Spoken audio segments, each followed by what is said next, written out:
بسم اللہ الرحمن الرحیم الحمدللہ رب العالمین والصلاة والسلام علی سید الانبیاء والمرسلین۔ ناظرین محترم السلام علیکم، آپ کا میزبان تسلیم احمد صابری آج اس خصوصی پروگرام ماہ رجب کی 6 تاریخ خواجہ خواجگاں سلطان الہند سیدنا خواجہ معین الدین چشتی اجمیری رحمۃ اللہ علیہ کے عرس مبارک کے موقع پر آج کی اس خصوصی نشریات کے ساتھ ہم حاضر خدمت ہیں، اور آغاز میں اس منقبتی اشعار سے کرنا چاہتا ہوں کہ مرشد حق نما معین الدین، خضر راہ ہدا معین الدین، نازش اولیاء معین الدین، وارث اصفیاء معین الدین، نور عینین مصطفیٰ و علی، نور عینین مصطفیٰ و علی، جلوہ کبریاء معین الدین، اور ہادی طالبان قرب خدا، رہبر و مقتدا معین الدین، خواجہ خواجگان اہل صفا، لطف شیر خدا معین الدین،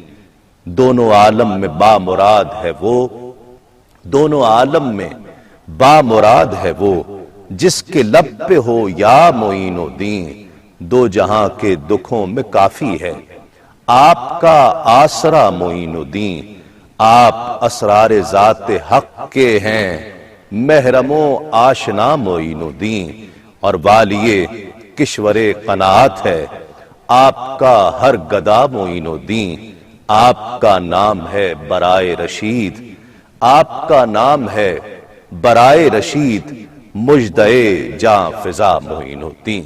حضور خواجہ غریب نواز رحمۃ اللہ علیہ اس وقت 6 رجب المرجب اور آج اجمیر شریف میں انسانوں کا، مسلمانوں کا، زائرین کا ایک ٹھاٹھے مارتا ہوا سمندر ہوگا۔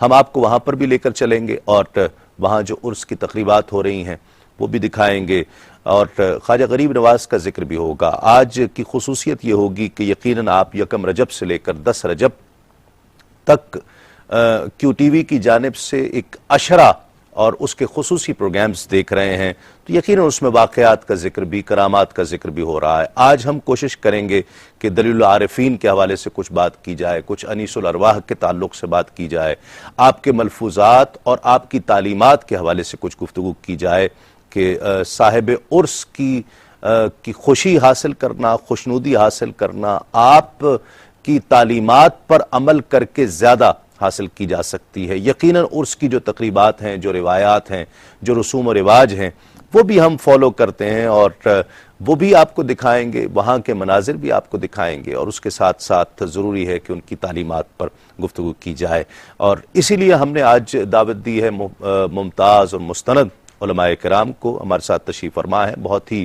خوبصورت انداز گفتگو، آپ کا خوبصورت خیال، خوبصورت سوچ، خوبصورت الفاظ، حضرت مولانا سید حمزہ علی قادری صاحب ہمارے ساتھ تشریف فرما ہیں۔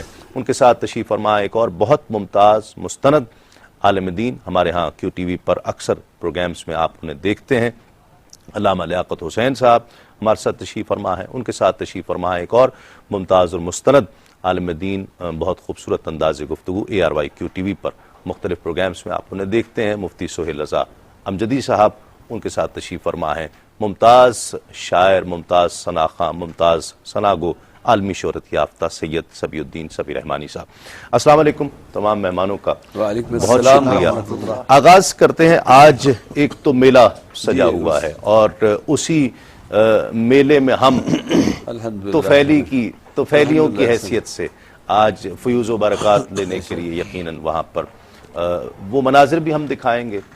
کیا مناظر، ایک تو اور عرس کی جو خاص تقریبات ہیں خواجہ معین الدین چشتی اجمیری، ایک مرکزی حیثیت اس کو حاصل ہے۔ بے شک، اصل میں وہاں میلہ ہے اور ہمیں بھی میل ہے، یعنی طبیعت کا لگاؤ ایسا ہے کہ، اور ہم کیو ٹی وی کے ممنون ہیں کہ اس میڈیا کے ذریعے ایک رابطہ ہو رہا ہے، اور میڈیا سے پہلے بھی ہمارے بزرگ کہتے تھے کہ آدمی وہی ہے جہاں اس کا تصور ہوتا ہے۔ واہ۔ تو جو اہل محبت ہیں وہ کہیں بھی رہیں، اور خواجہ صاحب جہاں بھی ہیں، سورج شاید آسمان، 4تھے آسمان پر ہے اور ایک دنیا کو روشن کر رہا ہے، تو خواجہ صاحب بھی اجمیر میں رہ کر نور ولایت سے ایک دنیا کو روشن کر رہے ہیں۔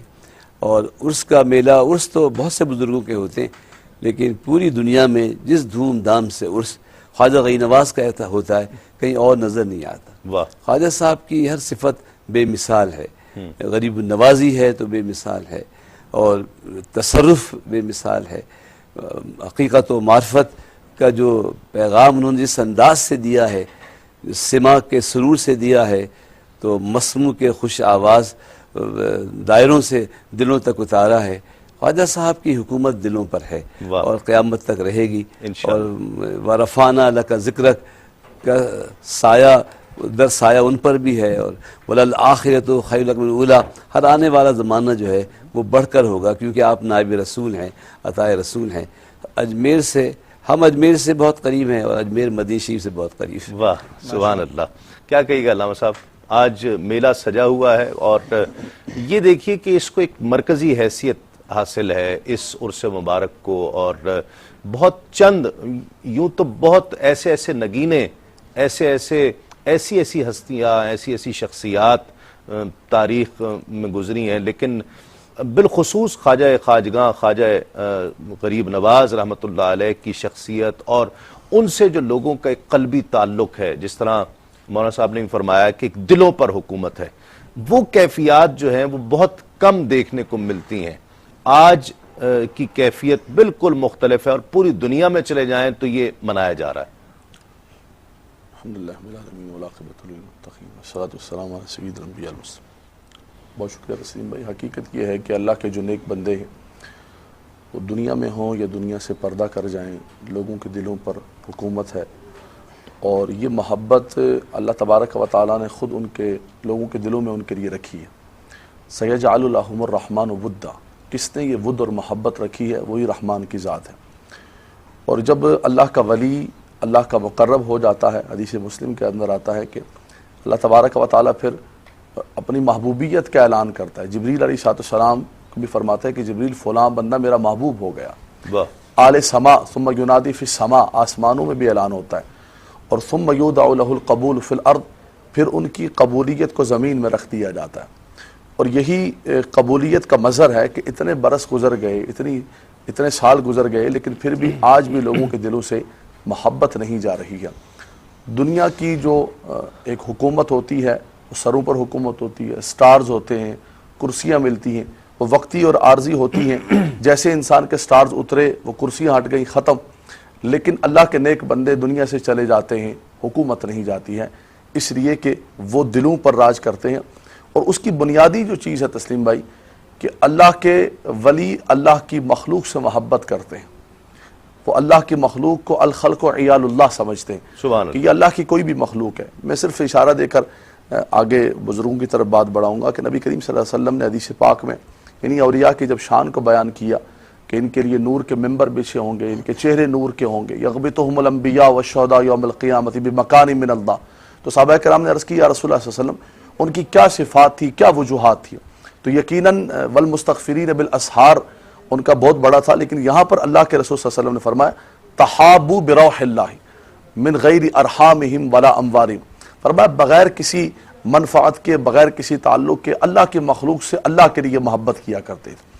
یہ وہ جوہر اور گوہر تھا جس کی وجہ سے آج بھی ان کا نام زندہ ہے، اور خلقت خدا ان سے پیار کرتی ہے۔ پوری دنیا میں مفتی صاحب آپ اگر دیکھ لیں تو خواجہ غریب نواز کے چاہنے والے، ماننے والے، اور کسی طرح اجمیر شریف جانا چاہتے ہیں، اور بالخصوص آج کے دن تو میں کچھ سالوں پہلے ایک مرتبہ حاضر ہو چکا ہوں، عرس کے ایام میں بالخصوص ایسا رش ہوتا ہے کہ تصور نہیں کیا جا سکتا۔ یہاں پہ بیٹھا ہوا شخص یا ٹیلی ویژن پر یہ مناظر دیکھنے والا، وہ یقیناً یہ خواہش کر رہا ہوگا اور آج کے اس پروگرام کا منتظر ہوگا کہ میں اس پروگرام کی وساطت سے اجمیر شریف کے عرس میں کسی انداز میں میری حاضری ہو جائے گی۔ تو وہ پوری دنیا میں جو میلہ لگا ہوا ہے، جس طرح دونوں احباب نے کہا، 800 سال گزر جانے کے بعد بھی دلوں پر حکومت اسی طرح سے قائم ہے۔ بسم اللہ الرحمن الرحیم، اللہم صلی علی محمد وعلی آلہ واصحابہ وبارک وسلم۔ دیکھیں میں یہاں پر ایک شعر عرض کروں گا کہ علم، بادشاہی، اشیاء کی جہانگیری، یہ سب کیا ہے؟ فقط ایک نقطہ ایمان کی تفسیر ہے۔ جب بندہ ایمان کے اس درجے پر قائم ہو جائے کہ جو درجہ آپ سے اللہ تبارک و تعالی جس کا تقاضا کرتا ہے، تو پھر اللہ رب العالمین وہ مقام اور مرتبہ عطا فرماتا ہے جو مقام اور مرتبہ اس نے سلطان الہند خواجہ غریب نواز رحمۃ اللہ تعالی علیہ کو عطا فرمایا۔ اچھا، میں اس ضمن میں یہ عرض کروں گا کہ سورہ بقرہ کی آیت نمبر 74 ہے کہ فرمایا کہ وَإِنَّ مِنْهَا لَمَا يَتَفَجَّرُ مِنْهُ الْأَنْهَارُ وَإِنَّ مِنْهَا لَمَا يَشَّقَّقُ فَيَخْرُجُ مِنْهُ الْمَاءُ وَإِنَّ مِنْهَا لَمَا يَهْبِطُ مِنْ خَشْيَةِ اللَّهِ۔ یہاں جو علماء متصوفین ہیں وہ اس اعتبار سے کہتے ہیں کہ لوگوں میں ایک درجہ وہ ہوتا ہے کہ جو اللہ تبارک و تعالیٰ کی خشیت سے روتا ہے، حالانکہ یہاں پر پتھروں کی اقسام بیان فرمائیں کہ پتھروں کی ایک قسم ایسی ہوتی ہے کہ جس سے جو اللہ کی خشیت سے روتا ہے اور اس سے پانی نکلتا ہے، اور پھر دوسری درجے میں وہ بیان فرمائی کہ جس سے جو ہے وہ نہریں پھوٹتی ہیں، اور تیسرا جو آخری بہترین جو درجہ ہے وہ فرمایا کہ جس سے دریا نکلتے ہیں۔ تو یہاں پر علماء متصوفین فرماتے ہیں کہ اس سے مراد آدمی بھی ہو سکتا ہے، یعنی ایک وہ شخص جو ابھی پہلے درجے میں ہے اور اللہ تبارک و تعالیٰ کی بارگاہ میں اس کے عذاب سے ڈر کر اپنی آنکھوں سے آنسو بہاتا ہے تو اللہ تبارک و تعالیٰ اس کے گناہوں کی بخشش فرماتا ہے، پھر اس کا درجہ مزید بلند ہوتا ہے کہ وہ خود بھی نیک ہوتا ہے اور دوسروں کو بھی اس کا فیض پہنچاتا ہے، اور جو تیسرا اور اعلیٰ درجہ ہے کہ فرمایا کہ وہ خود بھی نیک ہوتے ہیں اور اللہ تبارک و تعالیٰ کی بارگاہ میں اتنا خاص مقام انہیں عطا کر دیا جاتا ہے کہ پھر وہ دنیا کے کسی کونے میں بھی ہوں، چاہے وہ زمین کے اوپر چل رہے ہوں، چاہے اپنے مزار پر انوار کے اندر آرام فرما ہوں، وہ ہر حال میں مخلوق خدا کو فیض پہنچا رہے ہوتے ہیں۔ اس کی ایک اعلیٰ مثال یہ ہے، آپ دیکھیں کہ اس وقت ہندوستان میں 700 سال تقریباً گزر چکے ہیں، جس طرح آپ نے بھی فرمایا ایک طویل عرصہ گزر چکا ہے، 700 سال تقریباً گزر چکے ہیں، لیکن حضور خواجہ غریب نواز رحمۃ اللہ تعالی علیہ کی ولایت کی اور اعلیٰ ولایت کی سب سے بڑی دلیل یہ ہے کہ ہر آنے والا دن ان سے محبت کرنے والوں میں اضافہ کر رہا ہے۔ کیا بات! ہم نے انہیں نہیں دیکھا اور ان سے بن دیکھے محبت کی، اس لیے میرے غریب نواز میرے غریب نواز ہر شخص کہہ رہا ہے۔ اچھا، آپ نے، ہم نے، سب نے نہیں دیکھا، لیکن ہم اس لیے محبت کرتے ہیں کہ اللہ تعالیٰ نے ان کی محبت ہمارے دلوں میں ڈال دی ہے۔ واہ، کیا بات! ناظرین، کلام شامل کرتے ہیں اور پھر کچھ آج، چونکہ آج یوم عرس ہے، تو جہاں آپ کے فضائل، آپ کے مناقب بیان کی گئی ہیں اور پورے 10 دن ہی، پورا عشرہ ہمارے ہاں بہت ہی اہتمام کے ساتھ، بہت انصرام کے ساتھ منایا جا رہا ہے، اور یقیناً اس میں واقعات بھی آئے، اس میں کرامات بھی آئیں اور بہت ساری چیزیں۔ آج میری خواہش ہوگی کہ ہم ملفوظات پر بات کریں، اور وہ کون سی چیزیں تھیں کہ جس سے معین الدین غریب نواز بن گئے، وہ کون سی چیزیں تھیں، وہ کون سے اعمال تھے، وہ کون سے اذکار تھے، وہ کون سے افکار تھے کہ جنہوں نے معین الدین کو غریب نواز بنا دیا ہے۔ کلام شامل کرتے ہیں، سید صفی الدین صفی رحمانی صاحب ہمارے ساتھ تشریف فرما ہیں۔ جی بسم اللہ، چند اشعار پیش کر رہا ہوں۔ بسم اللہ عطا فرمائیں۔ جب سے دل کو لو لگی ہے خواجہ اجمیر کی، جب سے دل کو لو لگی ہے خواجہ اجمیر کی، جب سے دل کو لو لگی ہے خواجہ اجمیر کی، روح میں پاکیزگی ہے، روح میں پاکیزگی ہے خواجہ اجمیر کی، جب سے دل کو لو لگی ہے خواجہ اجمیر کی، جگمگا اٹھتے ہیں سینے، جھلملا اٹھتے ہیں دل،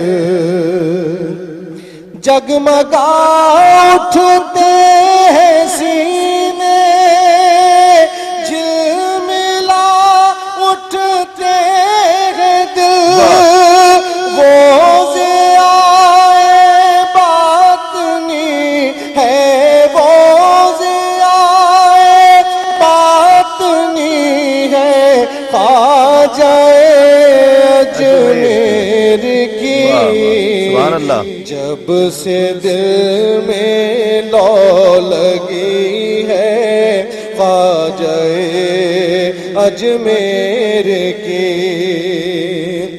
کفر کی ظلمت میں جیسے جل اٹھے لاکھوں چراغ، کفر کی ظلمت میں جس سے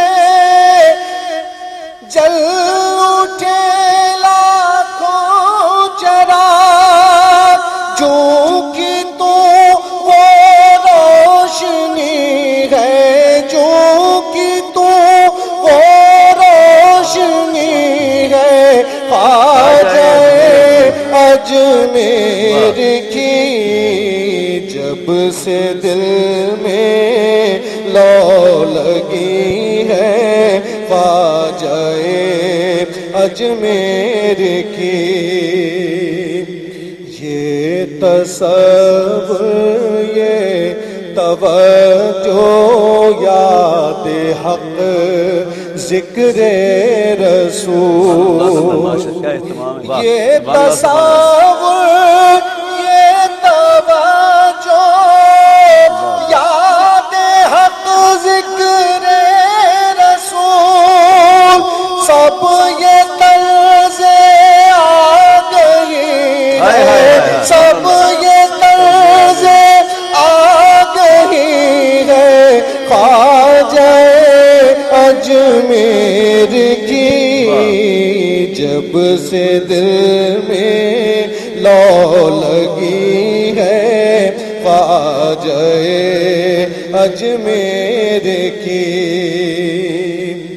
جس سے بنتے ہیں مجاہد، جس سے جاگے ہیں شعور، جس سے بنتے ہیں مجاہد، جس سے جاگے ہیں شعور، وہ نگاہ سرسری ہے، وہ نگاہ سرسری ہے، خواجہ اجمیر کی، جب سے دل میں لو لگی ہے خواجہ اجمیر کی،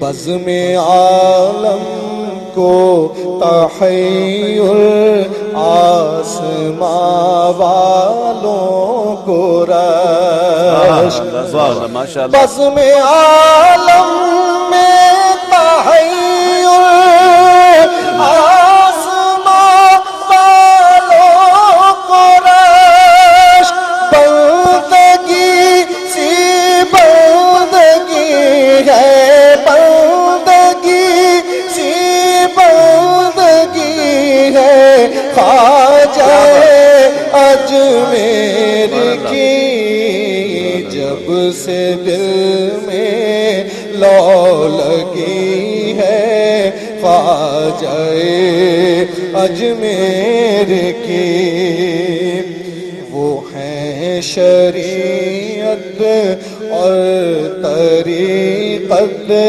جس میں ہم آہنگ و صوت، ہے شریعت اور طریقت جس میں ہم آہنگ و صوت، وہ مثالی زندگی ہے، وہ مثالی زندگی ہے، خواجہ اجمیر کی، جب سے دل کو لو لگی ہے خواجہ اجمیر کی، روح میں پاکیزگی ہے خواجہ اجمیر کی، جب سے دل کو لو لگی ہے خواجہ اجمیر کی۔ ماشاءاللہ ماشاءاللہ، بہت خوب بہت خوب۔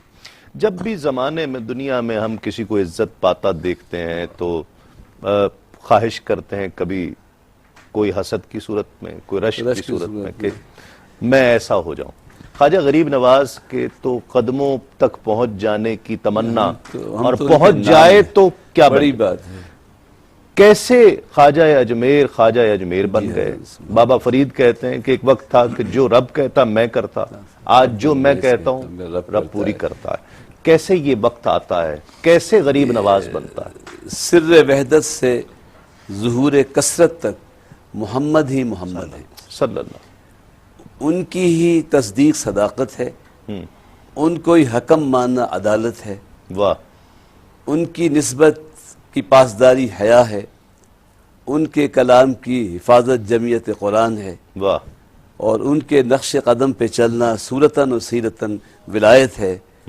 محمد ہی محمد ہیں، حرمین شریفین سے لے کے اجمیر تک محمد ہی محمد ہیں۔ واہ، یہ گلشن زہرا کا وہ پھول ہے جس سے حضور کی خوشبو آتی ہے۔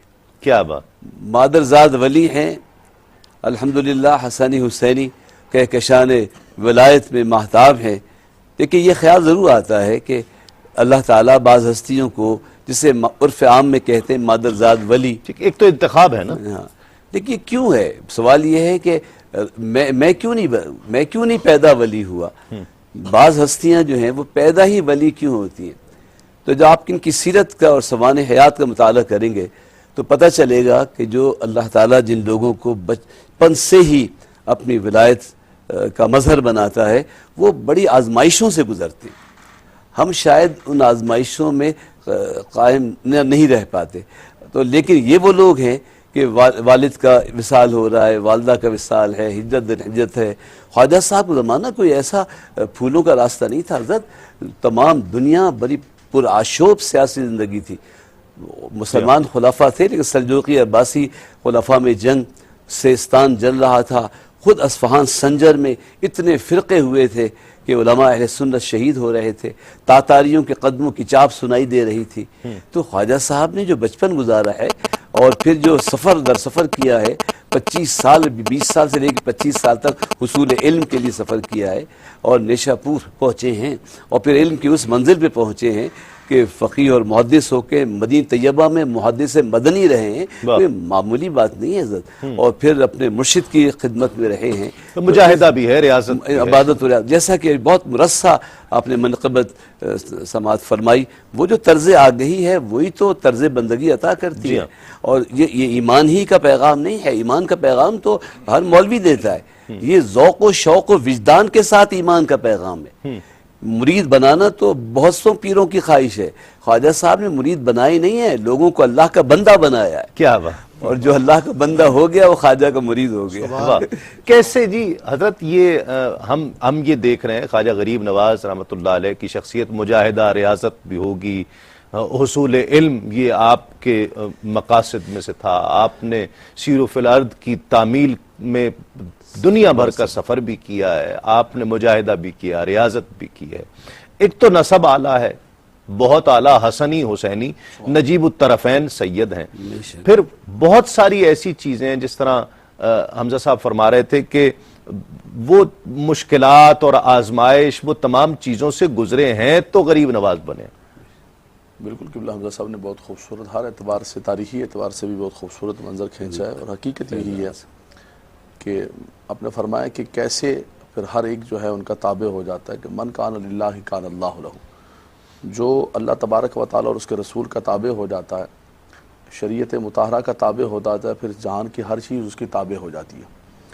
اور حدیث قدسی کے اندر یہی ولی کے لیے فرمایا کہ ولی سب سے پہلے اللہ تبارک و تعالیٰ کے احکامات کی پابندی کرتا ہے، فرائض کی پابندی کرتا ہے، پھر نوافل کے ذریعے، شب بیداریوں کے ذریعے اللہ کا قرب حاصل کرتا ہے، پھر جب مقام محبوبیت مل جاتا ہے تو رب تبارک و تعالیٰ فرماتا ہے کہ پھر اس کے اعضاء میں بن جاتا ہوں، یعنی اس کے اعضاء سے ایسے افعال کا صدور ہوتا ہے کہ ان کو دیکھ کر اللہ تبارک و تعالیٰ کی قدرت و طاقت یاد آ جاتی ہے۔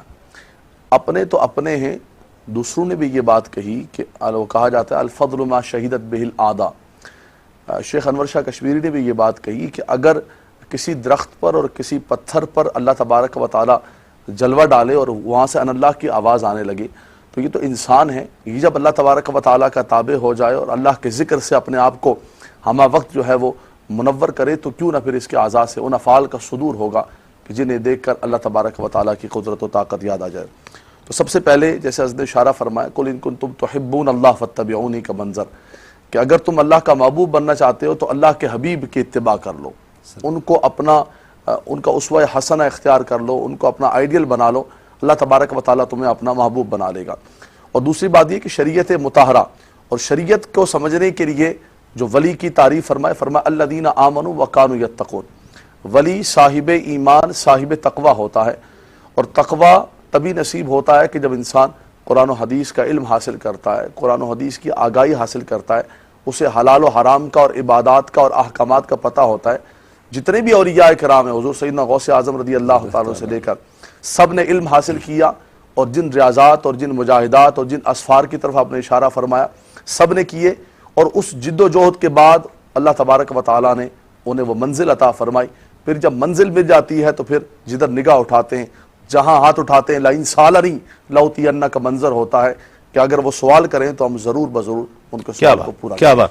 اس سے پہلے کہ ہم گفتگو کا سلسلہ آگے بڑھائیں، اجمیر شریف ہم چلیں گے اور وہاں کے مناظر آپ بہت منتظر ہیں، ہم بھی بہت منتظر ہیں کہ اس طرح ہماری حاضری ہو جائے خواجہ اجمیر کی بارگاہ میں، خواجہ خواجگاں کی بارگاہ میں۔ آئیے دیکھیں اور سر کی آنکھوں سے بھی دیکھیے کہ وہاں کے مناظر کیا ہیں، اور اس وقت بے انتہا رش ہے وہاں پر، اور مجھے بتایا گیا کہ اس وقت محفل سماع ہو رہی ہے اور بے انتہا رش ہے۔ دیکھتے ہیں وہاں کے مناظر۔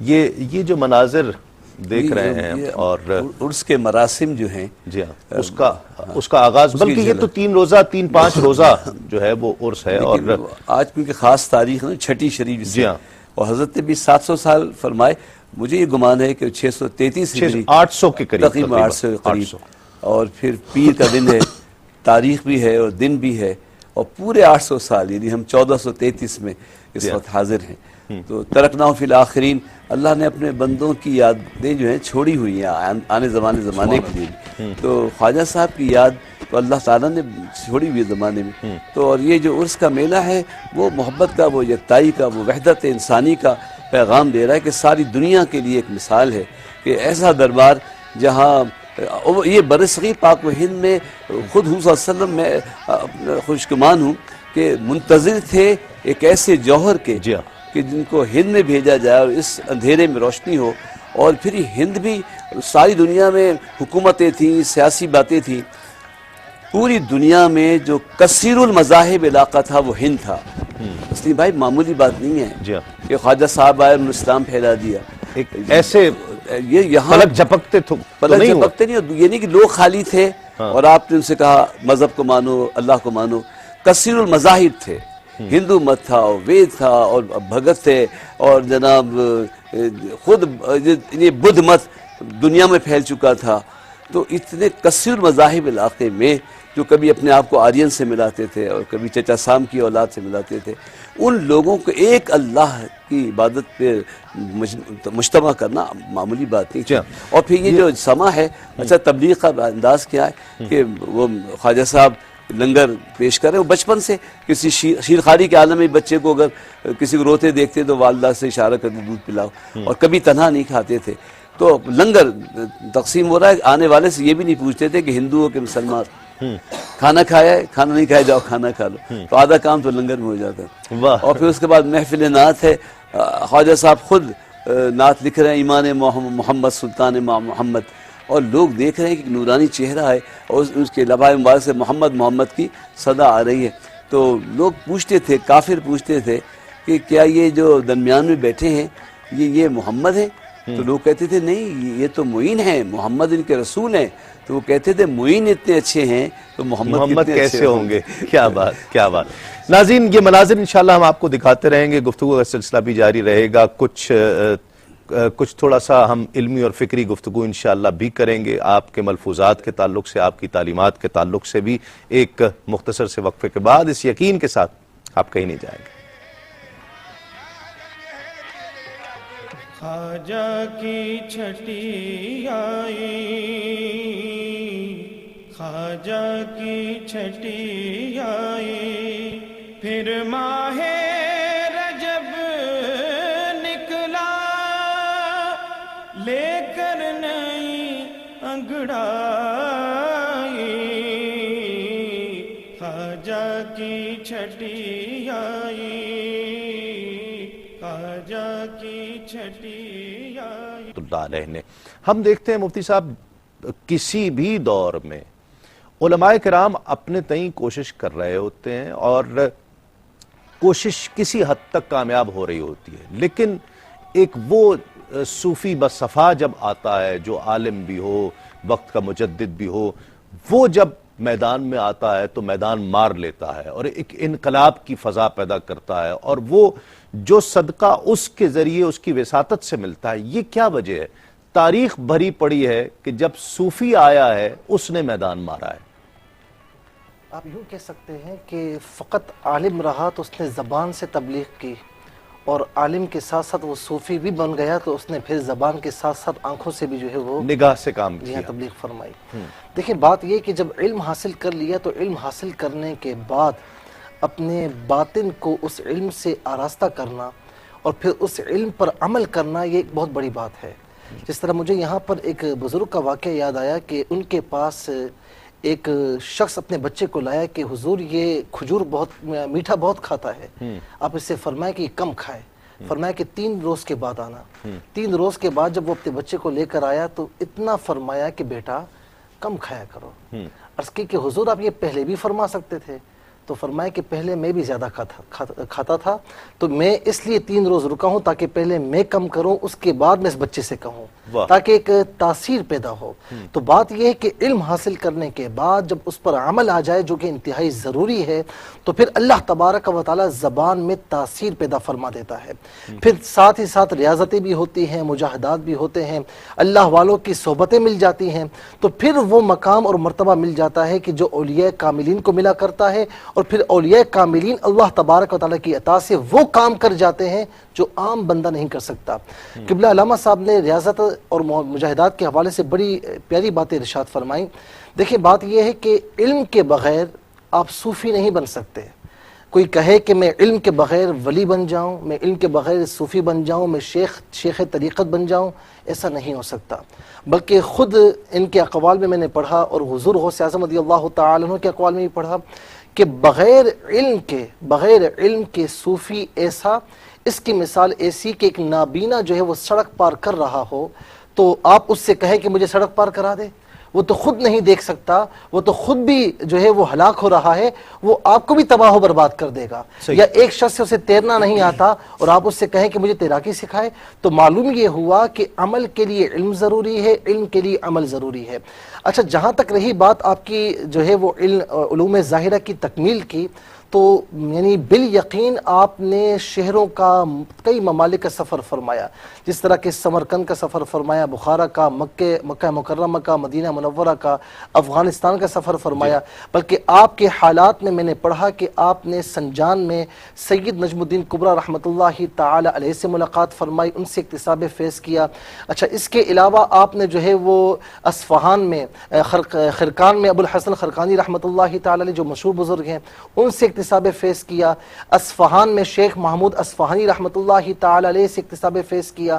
اور اسی طریقے سے ہمدان میں آپ نے شیخ یوسف ہمدانی، اور تبریز میں شیخ ابو سعید تبریزی رحمۃ اللہ تعالی علیہم، ان سب کی بارگاہ میں حاضر ہوئے، اچھا خاصا وقت گزارا، ان سے اکتساب فیض کیا.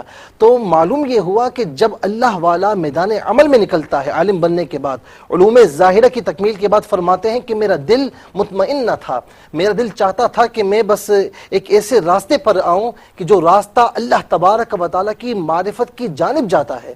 تو فرماتے ہیں کہ میں نے پھر قریہ قریہ سفر کیا، ملک ملک سفر کیا، اور مختلف علماء دین، اولیاء کاملین کی بارگاہ میں رہا، اکتساب فیض کیا.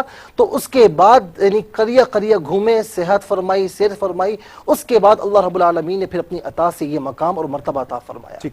علامہ صاحب، کیا آپ کیا سمجھتے ہیں کہ اس دور میں ہم دیکھ رہے ہیں کہ صوفی الگ ہو گیا ہے، عالم الگ ہو گیا ہے، سنتے ہیں کہ یہ ہر دور میں اسی طرح سے رہا ہے، یہ جھگڑا اور یہ اختلافات جو ہیں وہ ہر دور میں رہے ہیں کہ صوفی عالم کو نہیں مانتا، عالم صوفی کو نہیں مانتا ہے، کیا وجہ ہے؟ ایسا نہیں ہے کہ صوفی عالم کو نہیں مانتا. کہتا ہے جی عالم کو کیا پتہ جو نقشے میں دیکھتا ہوں. یہ صوفی نما تو کہہ سکتا ہے، صوفی نہیں کہہ سکتا، کیونکہ اہل تصوف، حقیقی صوفی، وہ علم کی قدر کرتے ہیں، عالم کی قدر کرتے ہیں، اور حقیقی علماء اہل طریقت اور اہل صوفیاء کرام کی قدر کرتے ہیں. امام اعظم امام ابو حنیفہ اپنے وقت کے کتنے بڑے امام ہیں، امام اعظم ہیں، لیکن حضرت امام اعظم بشر الحافی جیسی شخصیات کی قدردان، اور پھر بہت ساری آپ کو ایسے ائمہ مل جائیں گے جن کا تعلق کسی نہ کسی صوفی سے رہا ہے. اور امام شافعی کا یہاں تک فرمان ہے کہ اہل علم سرکار کا فرمان کتابوں سے پڑھ کر سناتے ہیں اور اہل طریقت سرکار سے سن کر سناتے ہیں. کیا بات، کیا بات. ایک دوسرے کی قدردانی تو ہے، یہ صرف جہلا کا مسئلہ ہے کہ وہ علم کو اور طریقت کو الگ کر دیتے ہیں. جیسے مفتی صاحب نے فرمایا کہ علم کی اگلی منزل میں آدمی صوفی بنتا ہے، اور طریقت، صوفی، باطن کا تزکیہ، یہ سب اسی وقت ممکن ہے جب انسان مدارج علم طے کر چکا ہو. اگر اسے بنیادی آگہی نہیں ہے، اگر اسے علم ظاہر نہیں ہے، تو کیسے ممکن ہے کہ ایک شخص جسے ظاہر کا بھی علم نہیں وہ یہ دعویٰ کرے کہ میں باطن کی آگہی رکھتا ہوں. باطن کا ادراک تو تبھی ممکن ہے جب ظاہر کے رموز سے وہ واقف اور آشنا ہو چکا ہو. ٹھیک ہے. بس میں یہ سمجھتا ہوں تسلیم بھائی کہ علم کے، آپ نے بہت سفر کیا، آپ نے تو لوگ دیکھے ہوں گے، لیکن اب بھی ایسا نہیں ہے. میں ایک بات عرض کرنا چاہتا ہوں جو کہ اپنے آپ کو صوفی قرار دیتے ہیں، جی ہاں، وہ تو کہتے ہیں جی علماء کو کیا پتا، ان لوگوں کو یہ. مجھے آج تک کوئی ایسا صوفی نہیں ملا جو خود کو صوفی کہتا ہو. صحیح، مطلب جو کہتا ہے وہ ہوتا نہیں ہے. جس نے کہا من قال انا عالم فهو جاہل، ایک یہ بھی قول مشہور ہے کہ جو کہتا ہے میں عالم ہوں وہ عالم نہیں ہوتا، جاہل ہوتا ہے. اچھا، اور دوسری یہ بات ہے جیسا کہ مفتی صاحب نے علم کی اہمیت پر کچھ فرمایا، تو علم بہت ضروری ہے. علم کے بغیر کوئی مرشد نہیں ہوتا نا، رشد و ہدایت تو کیسے دے سکتا. لیکن اتنی ضرور بات ہے کہ بعض اللہ کے ولی امی بھی ہوتے ہیں، یعنی بظاہر ان پڑھ ہوتے ہیں، لیکن وہ ان پڑھ نہیں ہوتے کہ وہ کتاب سے علم حاصل کرتا ہے، کوئی کتاب والوں سے حاصل کرتا ہے، کوئی صحبت مردان حر سے فیض یاب ہوتا ہے. جاننا تو، علم تو جاننے کو کہتے ہیں نا، تو وہ باتیں ضرور جانتا ہے، لیکن کوئی کتاب سے پڑھ لیتا ہے اور امتحان پاس کر لیتا ہے اور دستار فضیلت سجا کے کامیاب قرار دیا جاتا ہے. اور کوئی وہ اس علم کو حاصل کرتا ہے، پھر اس پہ عمل کرتا ہے. کہ تصوف وہ رنگ ہے، جیسے آپ کسی پرنٹنگ کے لیے جائیں تو آپ کہیں مجھے یہ اشتہار 3 رنگوں میں چاہیے، یا یہ چشتی رنگ جو ہے صاحب سبحان اللہ جو آپ کو فیصل عزیز صاحب کے یہاں بھی نظر آ رہا ہے، آپ کے یہاں بھی نظر آ رہا ہے، تو یہ اگر پیلے میں ذرا سرخ مل جائے تو یہ اورنج رنگ خود بن جاتا ہے. تو اگر آپ کو کوئی اشتہار 3 رنگوں میں سرخ کا ملنا ضروری ہے. ضروری ہے جی. آپ تو لال کا رنگ ہے. میں تسلیم بھائی عرض کروں گا، قبلہ حضرت صاحب نے بڑی پیاری بات ارشاد فرمائی. دیکھیں علم ضروری ہے، چاہے وہ مدرسے سے پڑھے، چاہے اسے وہابی طور پر عطا فرمایا گیا ہو. ٹھیک ہے. اللہ رب العالمین عطا فرما دے کہ علم لدنی جسے ہم کہتے ہیں. پھر یہاں ایک بات اور بھی ہے کہ جب تک آپ علم حاصل نہیں کریں گے، اللہ تعالیٰ کو جانیں گے نہیں، پہچانیں گے نہیں، معاملہ کیسے ہوگا؟ اللہ تعالیٰ کو جان کر اس کی معرفت میں جو عبادت کی جائے، اس عبادت کا مزہ ذوق کچھ اور ہوتا ہے. وہ کہتے ہیں جی عارف کی تو لو لگی ہوتی ہے، یہاں جو پر عارف ہوتا ہے اس کی تو لو لگ جاتی ہے، اسے کیا ضرورت ان کتابوں کی؟ کوئی وہ عالم تو چہرہ یار پڑھتا ہے. تسلیم بھائی کوئی مفتی صاحب کیا کہیں گے علامہ صاحب؟ وہ تو کہتے ہیں جی وہ چہرہ یار پڑھتا ہے، اس کو کتابیں پڑھنے کی کیا ضرورت ہے؟ دیکھیں جی، دونوں بزرگوں نے بہت خوبصورت بنیادی گفتگو فرمائی، اور دونوں کا نتیجہ ایک ہی ہے کہ من تزہد بغیر علم فقد مات فی الکفر، کفر سے مراد یہ تصوف کا کفر ہے کہ انسان اگر بغیر علم کے، بغیر حلال و حرام کی تمیز کے، شریعت مطہرہ اور عبادت کے بغیر، اور سب سے بڑی بات یہ ہے، دیکھیں جی ہم کسی اور کی بات نہیں کرتے ہیں، آئیے ہم اللہ کے رسول صلی اللہ علیہ وسلم جو شریعت لے کر آئے اور دین اسلام اور قرآن ہمیں کیا کہتا ہے۔ دیکھیں قرآن مجید فرقان حمید کے اندر فرمایا الذین آمنوا وکانوا یتقون، ولی صاحب ایمان صاحب تقوی۔ صاحب تقوی تبھی ہو سکتا ہے کہ انسان کو شریعت مطہرہ کا پتہ، اس کو حلال و حرام، تقوی کس چیز سے حاصل ہوتا ہے؟ اس کو حلال و حرام کی تمیز ہوگی، شریعت کا پتہ ہوگا، سب سے بنیادی چیز ہے۔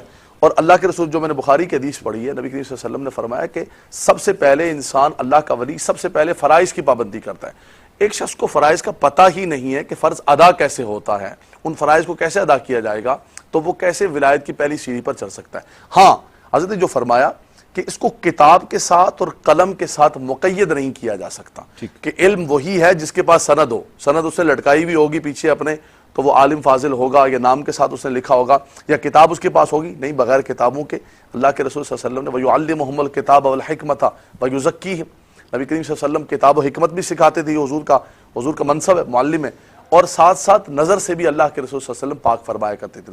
تو بعض صوفیاء نے نظر سے پلایا جام، نظر سے پڑھایا، لیکن بہرحال اگر یہ کوئی کہے کہ شریعت اسلام اور قرآن و حدیث سے باغی بن کر باج علم جڑا کرے فقیری، سلطان بہو بھی فرماتے ہیں باج علم جڑا کرے فقیری مرے کافر دیوانہ ہو۔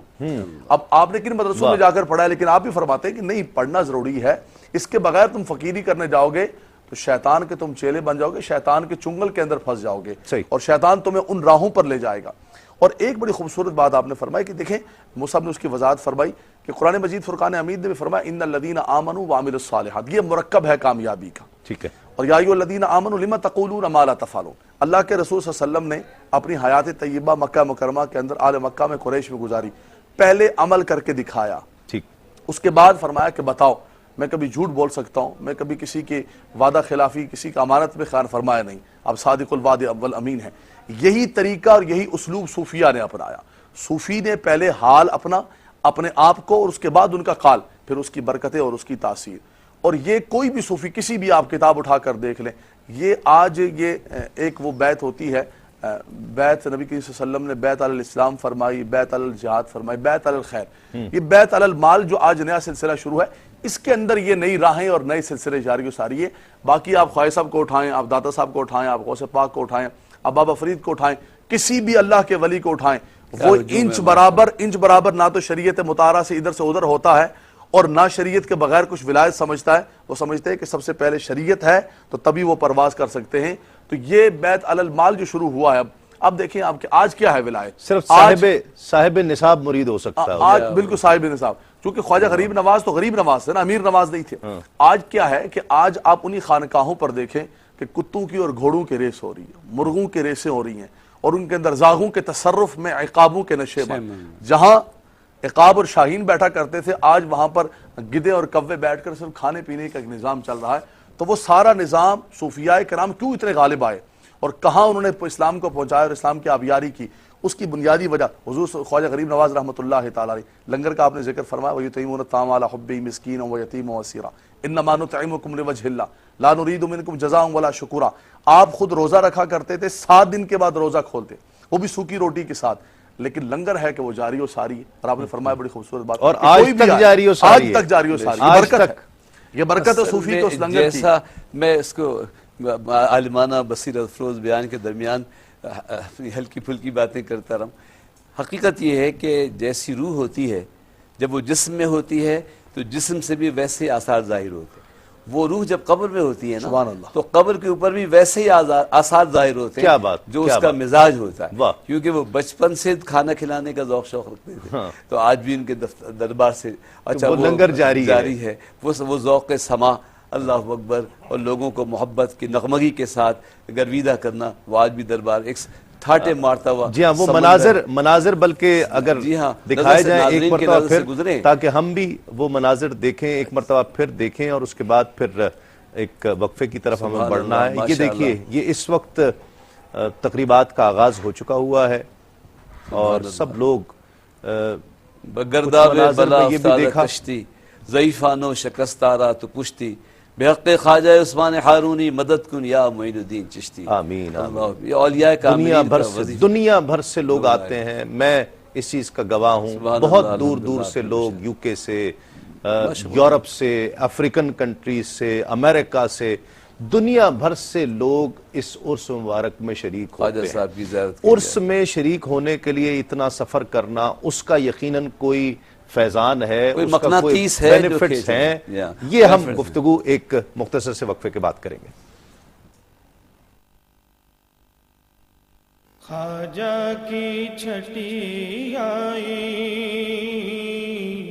خواجہ کی چھٹی آئی، انگڑائی، خواجہ کی چھٹی آئی، خواجہ کی چھٹی آئی. ناظرین خوش آمدید. آپ خصوصی پروگرام دیکھ رہے ہیں آج، اور عرس کی تقریبات اجمیر شریف سے ہم آپ کو دکھا رہے ہیں. وہ مناظر بھی، علماء کرام بھی تشریف فرما ہیں، مناقب بھی بیان ہو رہی ہیں.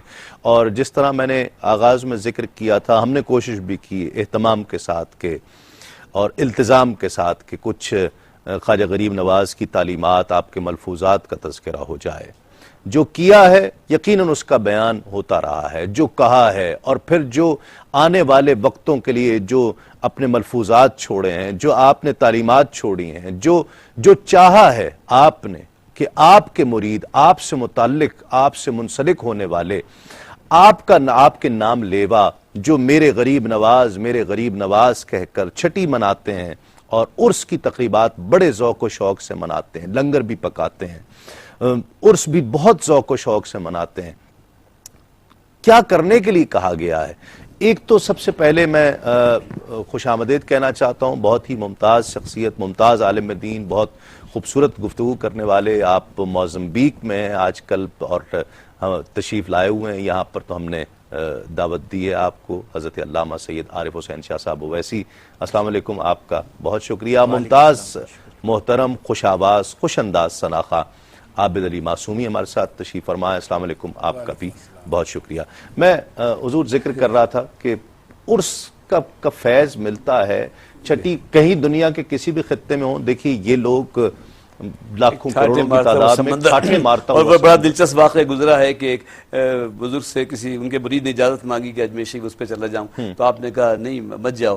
پھر وہ کسی دن بعد سے اجازت مانگی اور بہت ہی اصرار کیا، تو انہوں نے کہا اچھا جاؤ اور یہ پرچہ ایک بزرگ ملیں گے ان کو دے دینا. وہ انگلی سے کاغذ پہ سادہ لکھ دیا. مختصر وقت ہے، وہاں گئے، جیسی شبہات بتائی تھی بزرگ ملے، ان کو پرچہ دیا، وہ مسکرائے، انہوں نے اس پہ کوئی جواب لکھ دیا. وہ آئے تو مرشد مسکرائے. کہا تو سمجھ میں نہیں آئے کہ آپ نے کیا لکھا، انہوں نے کیا لکھا.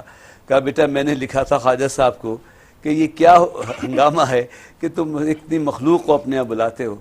تو خواجہ صاحب نے جواب دیا. کہا وہ خواجہ صاحب تھے، اور انہوں نے جواب یہ دیا کہ تم سے تو ایک بھی نہیں روکا گیا، میں تو لاکھوں کو بلا لیتا. اچھا، اور دوسری بات یہ ہے، یہ عرس تو بڑا خاص میلہ ہے. روح جب عالم ارواح میں تھی، ہم آپ جب بھی عالم ارواح تو قابل ذکر بھی نہیں تھے. اللہ تعالیٰ نے اس جسم میں روح کو بھیج کر ہمیں قابل ذکر کیا، اور بہت کام کا کیا. وقت نہیں ہے نظر، ہمیں ماں باپ ہی کی نسبت نہیں دی. ابھی روح زمین و آسمان کے درمیان میں تھی کہ نسبت مصطفیٰ عطا فرما دی، اور اس کے بعد دنیا میں ماں باپ دیے ایمان والے. اس کے بعد وہ بہت خوش نصیب ہیں جنہیں کسی اللہ کے ولی سے نسبت مل جاتی ہے. وہ انصاب کی سعادت تو اپنی جگہ ہے، لیکن یہ طریقت کی نسبت جو ہے وہ پتھر کو بھی ہیرا بنا دیتی. اور خود خواجہ صاحب سے جو خود ماشاءاللہ مقتدائے صالحین ہیں، دلیل و عارفین ہیں، انیس الارواح خود ہیں خواجہ صاحب. تو یہ روح جب تک جسموں میں ہے، اس کا تصرف آپ دیکھیے، اور مرنے کے بعد یہ روح ایک اور تصرف کے عالم میں بڑھ جاتی ہے، جہاں اس کا علم و عمل بہت بڑھ جاتا ہے، تصرف بہت بڑھ جاتا ہے.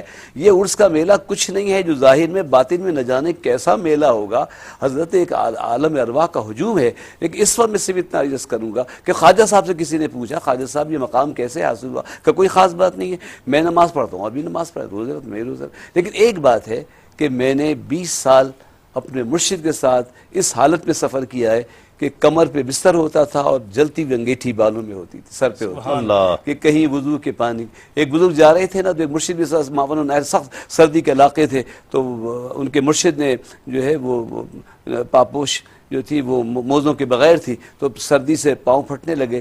تو ان کو خیال آیا مرید کو کہ میرے گلے میں جو مفلر ہے وہ اس کاٹ کے اور حضرت کے موزے بنا دیتا ہوں. پھر خیال آیا میں اسے سر پہ باندھتا ہوں، گردن میں رکھتا ہوں، پاؤں کی چیز بنانا. بس یہ خیال آیا اور چلا گیا. ایک منزل پہ پہنچے تو مرشد سے پوچھا کہ حضرت معرفت کیسے حاصل ہوتی ہے؟ تو انہوں نے فرمایا معرفت مفلر کو موزہ بنانے سے حاصل ہوتی ہے. اللہ اللہ اللہ مفلر کو موزہ بنا. تو اصل میں مرشد کی خدمت سے حاصل ہوتی ہے. اور اگر آپ خواجہ صاحب کی تعلیمات کی بات کریں تو حضرت شاید ناظرین بھی دلچسپی سنے کہ نہیں، باتیں تو بڑی سادہ ہوتی تھی کہ نماز کی پابندی کرو، ایک روزے کی، غسل کی، صحبت اختیار کرو. بزرگ متصوف کی بات ہو رہی تھی کہ نماز کے بغیر مشاہدہ ہو رہا ہے. کسی نے خواجہ صاحب سے صاحب عرس کی بات کریں، خواجہ صاحب پوچھا خواجہ صاحب اگر ایک شخص کا رواں رواں اللہ کا اتنا ذاکر ہو جائے کہ وہ صلاۃ الدائمہ میں ہو جائے، ہمیشہ نماز میں رہے، ہمیشہ ذکر میں رہے، تو اس پر یہ 5 وقت کی نماز باقی رہ جائے گی، صلاۃ القائمہ یا قامت والی. تو خواجہ صاحب نے فرمایا حقیقت یہ ہے کہ جب بندہ رب سے قریب ہوتا ہے تو اس کی نمازیں بھی لمبی ہو جاتی ہیں. یہ کیسے ہو سکتا ہے کہ وہ اللہ سے قریب ہو اور نافرمان ہو جائے؟ اور پھر کسی نے پوچھا حضرت محبت کیا ہے؟ فرمایا یہ قال کی بات نہیں، حال کی بات ہے، بلکہ سچی بات یہ ہے کہ یہ محب اور محبوب کے درمیان ایک راز ہے جسے محبت کہتے ہیں. اویسی صاحب، ایک تو خواجہ غریب نواز ہیں، اور میں کچھ ایک دو چیزیں آپ سے پوچھنا چاہتا ہوں. ایک تو دنیا بھر سے جو لوگ آتے ہیں اس میں کوئی مذہب کی قید نہیں ہے. ہندو بھی آ رہے ہیں، سکھ بھی آ رہے ہیں، کرسچنز بھی آ رہے ہیں، بدھ مت بھی آ رہے ہیں، اور اس یقین کے ساتھ آ رہے ہیں کہ ہم وہاں جائیں گے تو وہاں سے فیض پائیں گے. کیا ان کو بھی بینیفٹس مل سکتا ہے؟ وہاں سے بینیفٹس ملتے ہیں، فیض ملتا ہے؟ دوسری بات یہ کہ تعلیمات امپورٹنٹ نہیں ہیں، ہم عرس مناتے ہیں، سب کچھ یقیناً وہ ہمارا دین ایمان ہے، تو وہ سب چیزیں کرنے کے ساتھ ساتھ نماز روزہ جو آپ نے ساری زندگی کیا اور چاہا کہ جو مجھ سے متعلق ہو جائیں وہ بھی کریں، وہ بھی امپورٹنٹ نہیں ہے؟ ماشاءاللہ، بہت شکریہ، اور بہت ہی پیار بری گفتگو حضرت علامہ سید حمزہ علی قادری صاحب بھی فرما رہے تھے، اور اس سے پہلے بھی ماشاءاللہ علماء اکرام بہت پیاری گفتگو کر کے جا چکے ہیں، میں نے سنی ہے. ماشاءاللہ بہت ہی دل خوش ہو رہا ہے کہ کیو ٹی وی نے بہت اچھا اہتمام کیا، اور ماشاءاللہ آپ نے 2 بڑے بنیادی اور بڑے پیارے سوالات آپ نے کیے ہیں.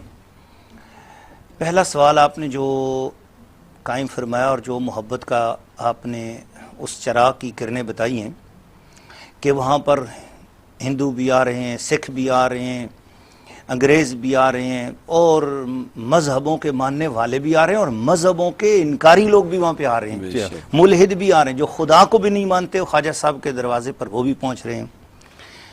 تو اس حاضری کی وجہ کیا ہے اور وہ کیوں آتے ہیں اور ان کو فیض ملتا ہے یا نہیں ملتا؟ ایک بنیادی سی بات تو میں یہ کروں گا کہ وہ غیر مسلم ہی تھے جن میں سب سے پہلے خواجہ صاحب آ کے بیٹھے تھے. ورنہ ساگر کی جھیل جو آج اولیاء مسجد کے نام سے مشہور ہے، وہ اونٹوں بٹھانے کا جو گراؤنڈ ہے وہاں خواجہ صاحب آ کے بیٹھے تھے، تو ارد گرد رہنے والے سارے غیر مسلم ہی تو تھے. خواجہ صاحب تو پیار کا شربت پلانے آئے تھے، اور وہ پیار کا شربت محمد عربی صلی اللہ علیہ وسلم کی شریعت کے گلاس میں رکھ کر پلایا جا رہا تھا، اور اسی برکت سے 90 لاکھ نے کلمہ پڑھ لیا. اور آپ کا اصل مقصد اور مدعا وہ تعلیمات ہی ہیں جو آپ نے اگلے سوال میں ارشاد فرمائی، مگر یہ ہے کہ آپ جھڑک کر نہیں، پیار سے سینے سے لگا کر لوگوں کو اسلام کی تبلیغ. جس طرح پہلے فرما رہے تھے کہ وہ مزاج ہی ہے جو زندگی میں رہا، وہی مزار پر بھی اسی کا ظہور ہو رہا ہے. آپ نے یعنی کہ جے پال کو مسلمان کیا، آپ نے محنت دیو کو مسلمان کیا، آپ نے شادی دیو کو مسلمان کیا. یہ وہ لوگ تھے کہ جنہوں نے کائنات میں اپنا واقعی، جس کو جادو کہتے ہیں، سحر کہتے ہیں، اور لوگوں نے سن رکھا ہے کہ جادوگر کوئی ہوتا ہے، وہ ہوا میں اڑتا ہوا آ رہا تھا، اور اس کے ساتھ فوج تھی، اور اس کے پاس جادوگروں کی فوج تھی. اور خواجہ اجمیر نے، میرے غریب نواز نے اپنی پاؤں کی جوتی مبارک اتاری اور اتار کر اسے فضا میں بلند کر دیا، اور وہ جوتی ہوا میں اڑتی ہوئی اس کے سر کے پاس پہنچ گئی اور اس کے سر پہ برسنے لگی۔ اب اس کے جادوؤں کے پاس کوئی ایسا جادو نہیں تھا، اس کے پاس جتنے بھی سحر کے علوم تھے اس میں ایسا کوئی علم نہیں تھا کہ جوتی سر پہ پڑ رہی ہو تو اس کا کوئی توڑ ہے کہ نہیں۔ تو جس کے پاس خواجہ صاحب کی جوتی کا توڑ نہیں تھا، باقی علوم کا کیا توڑ ہو سکتا تھا؟ لہٰذا وہ نیچے اتر گیا اور خواجہ صاحب کے سامنے اس نے ہار مان لی اور اسلام قبول کر لیا۔ اس کا اسلام قبول کرنا پورے ہندوستان میں مشہور ہو گیا، جے پال کا، اس کا نام آپ نے جو ہے نا وہ عبداللہ رکھا، تو وہ پورے ہندوستان میں مشہور ہو گیا کہ فلاں جے پال جو تھا نا، جس کا مطلب ایک لکھنؤ، دلی، بڑا نام تھا اور پورے علاقوں میں جناب دنیا میں مشہور وہی تھا، ایک بڑا جادوگر۔ جب وہ مسلمان ہو گیا نا تو پھر باقی اس کے جتنے عقیدت مند تھے اور اس کا نام جہاں جہاں کہیں گونجتا تھا وہ سب کے سب بلا اختیار کلمہ جس سنتا تھا وہ لا الہ الا اللہ محمد رسول اللہ، لا الہ الا اللہ محمد رسول اللہ۔ تو حضرت خواجہ صاحب نے اپنی محبت اور پیار کے ساتھ جہاں پر اسلام کو پھیلایا ہے، وہاں پر اپنی اس روحانی قوت کو بھی یقیناً استعمال کیا ہے کہ جو قوت انہیں بارگاہ رسالت سے مرشد کریم کے وسیلے سے نصیب ہوئی تھی۔ اور یہ عظیم الشان مرید ہے کہ جس کا ذکر حضرت علامہ حمزہ علی قادری صاحب نے اپنے خوبصورت درس میں ارشاد فرما رہے تھے کہ مرشد کی جو خدمت ہے، یعنی آپ نے 20 سال وہ خدمت انجام دی، آپ مکہ شریف میں گئے تو اپنے مرشد کے ساتھ، حج کر رہے ہیں تو مرشد کے ساتھ، مدینہ شریف میں حاضری ہو رہی تو مرشد پاک کے ساتھ، بغداد شریف میں حاضری ہو رہی ہے تو مرشد پاک کے ساتھ۔ تو میں یہاں پر تھوڑی سی ایک بات کروں گا کہ بعض لوگ اس ہماری اصطلاح کو، جیسے ہم کہتے ہیں مرشد کی خدمت، اس کو بعض لوگ سمجھتے ہیں شاید یہ ایک مخصوص فرقے کی علامت ہے کہ اسی میں ہی پیری مریدی ہوتی ہے اور شاید اس کا ثبوت کہیں اور نہیں ملتا۔ میں ابھی حال ہی میں 10-15 روز پہلے ہی حرم شریف سے ہو کر آ رہا ہوں الحمدللہ، اور میری عادت یہ ہوتی ہے وہاں کے مکتبے چھانتا رہتا ہوں۔ تو وہاں عالم عرب کے اندر جس چیز کو ہم یہاں پیری مریدی کہتے ہیں وہاں پر شیخ کا مرشد کو شیخ کہتے ہیں نا، تو وہاں پر بھی وہی آداب ہیں مرشد کے، وہی آداب ہیں، وہی رنگ ہے، وہی ڈنگ ہے، جس طرح ہم کہتے ہیں کہ وہ کہتے ہیں کہ بھئی جو مرشد کہہ دے بس اس کے پیچھے چلنا ہے۔ جیسے میاں محمد بخش صاحب رحمۃ اللہ علیہ عارف کھڑی شریف فرماتے ہیں کہ میں نیواں میرا مرشد اچا، اسی اچیاں دے سنگ لائی، صدقے جاواں انہاں اچیاں تو جنہاں نیویاں نال نبھائی۔ سبحان اللہ، سبحان اللہ۔ اور قرآن میں ولی مرشدہ اللہ نے فرمایا ہے، یہ مرشد کا لفظ فارسی کا نہیں عربی کا ہے، اور فلن تجد ولی مرشدہ کہہ کے اللہ فرمایا کہ جسے میں چھوڑ دوں وہ کوئی ولی مرشد نہیں پا سکے گا۔ پھر جو اس تعلق سے ہم جو چیزیں دیکھ رہے ہیں کہ جہاں ہم ہندوؤں غیر مسلموں کو جاتا ہوا دیکھ رہے ہیں، تو کس نے دیکھا ہے کہ جب وہ پلٹ رہے ہیں تو ان کی کیا کیفیت ہے، دل کی دنیا ہی تبدیل ہو چکی ہے، انقلاب آ چکا ہے، ہندوؤں کی بن جاتے ہیں۔ اور کوئی پوچھے یہ کیا بات ہے کہ وہ مسلمان اللہ کے ولی کا مزار ہے اور ہندو جا رہا ہے اور منت مانگ رہا ہے اور حکومت مل رہی ہے اور کامیابیاں کھیل کے میدان میں بھی ہو رہی ہیں۔ تو اصل میں آپ یہ دیکھیں نا، اللہ بھی تو سب کا ہے نا، وہ تو ان کو بھی تو روٹی وہ دے رہا ہے۔ بالکل۔ کیا ایک تو یہ آپ نے بھی کلر پہن رکھا ہے، میں نے بھی اہتمام کے ساتھ یہ کلر پہنا، خاص کیوں ہے یہ خاص کیوں ہے؟ یہ ذرا ہمارے ناظرین کو بتائیے گا۔ تمام سلاسل وہ کسی نہ کسی جہت سے وہ ایک رنگ بھی اپنا ایک رکھتے ہیں، جیسے قادریہ سلسلہ براؤن، ڈارک براؤن کلر سے وہ پہچانا جاتا ہے، اس کے پیچھے اس کا ایک پس منظر ہے۔ چشتیہ سلسلہ یہ اورنج کلر، چشتیہ سلسلہ پہلے یہ صرف پیلا رنگ کہلاتا تھا، بسنت کا رنگ جو وارثیہ سلسلے میں بھی ہوتا ہے، اور یہ پیلا رنگ یہ بھی اس طریقے سے کہ بابا فرید الدین مسعود گنج شکر کے صاحبزادے جو سجادے مقرر ہوئے ان کی دستار از غیب پیلی ہو گئی تھی، سفید تھی اور لحد مبارک کے ساتھ رکھی گئی، تو پیلا رنگ جب حاصل ہوا تو محبوب الہی، کیونکہ بابا فرید الدین مسعود گنج شکر حضرت سیدنا فاروق اعظم کی اولاد سے تھے اور محبوب الہی نظام الدین اولیاء امام حسین کی اولادوں میں سے تھے، تو آپ نے فرمایا کہ مجھے بابا فرید الدین مسعود گنج شکر کی بارگاہ سے پیلا رنگ عطا ہوا ہے، اور میں کیونکہ حسین ابن علی رضی اللہ تعالیٰ عنہ کی اولاد ہوں، اور حسینی رنگ سرخ ہے کہ جب شہزادوں کے لیے جنتی جوڑے اترے تھے تو امام حسن کے لیے سبز، امام حسین کے لیے سرخ، تو پیلے میں اس سرخ رنگ کی آمیزش کر کے، یعنی رنگ فاروقی میں رنگ حسینی ملا کر یہ ایک امتزاج ہے جس میں مزاج فاروقی بھی ہے اور مزاج حسینی بھی ہے. واہ ماشاءاللہ. اچھا میں جو آخری بات کرنا چاہوں پھر اس کے بعد ہم کلام کی طرف بھی چلیں گے, وقت بھی اب مختصر ہے. اب حضرت حمزہ بے مزہ رہ جائے گا اگر رنگ کے بارے میں ایک بات عرض نہ کروں جی. کہ یہ باتیں سن کر کوئی عام مسلمان کہہ سکتا ہے یہ تو صوفیوں کی بات ہے رنگ کا پسند کرنا. تو یہ جو پیلا رنگ ہے نا یہ اللہ کو بھی بہت پسند ہے. وہ جو گائے سورہ بقرہ میں جس گائے کا تو صفرا اللہ نے فرمایا وہ جب صفرا انہوں نے پوچھا کس رنگ کا ہو تو اللہ نے فرمایا وہ ڈھٹاتا ہوا زرد رنگ جو زندگی دیتا ہے نظر کو زندگی دیتا ہے. تو یہ تو اللہ تعالیٰ کی اور تمام دنیا کے جو مذاہب ہیں نا ان کا بنیادی نور تو سفید ہے, اس کے بعد اس بل پہ جس نسبت سے بھی رنگ چڑھ جائے. لیکن یہ وارسی ہوں یا برہمن ہوں یا یہ پوپ ہوں جو ٹوپیاں پہنتے ہیں پیلی پہنتے ہیں, دنیا بھر میں جو مذہبی لوگ ہیں وہ پیلے رنگ کو پسند کرتے ہیں. ٹھیک, تعلیمات کے حوالے سے کیا کہیں گے؟ ایک ہمیں وقت کے مجدد بھی نظر آتے ہیں, وقت کے فقیہ محدث بھی نظر آتے ہیں, کیا کہیے گا؟ خواجہ خواجگان کا فرمان ہے کہ ایک آدمی اگر وہ نیک عمل کرے نیکی کرے اس سے بہتر یہ ہے کہ وہ نیکوکاروں کی صحبت میں بیٹھے.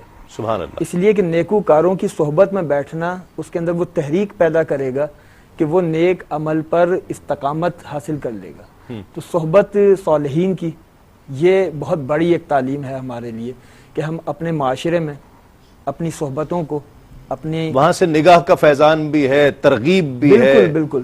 آپ دیکھیے نا کہ ایک جانب کیسا ہی پرفتن دور ہے, کیسا ہی پرفتن ماحول ہے, لیکن اگر آپ نے اپنے مصاحبین وہ پاک باز رکھے ہوئے ہیں تو آپ اس سے محفوظ رہیں گے. تو انسان اپنی صحبت سے اپنی شخصیت سازی کرتا ہے. قرآن حکیم نے کہا وَاصْبِرْ نَفْسَكَ مَعَ الَّذِينَ يَدْعُونَ رَبَّهُمْ بِالْغَدَاةِ وَالْعَشِيِّ.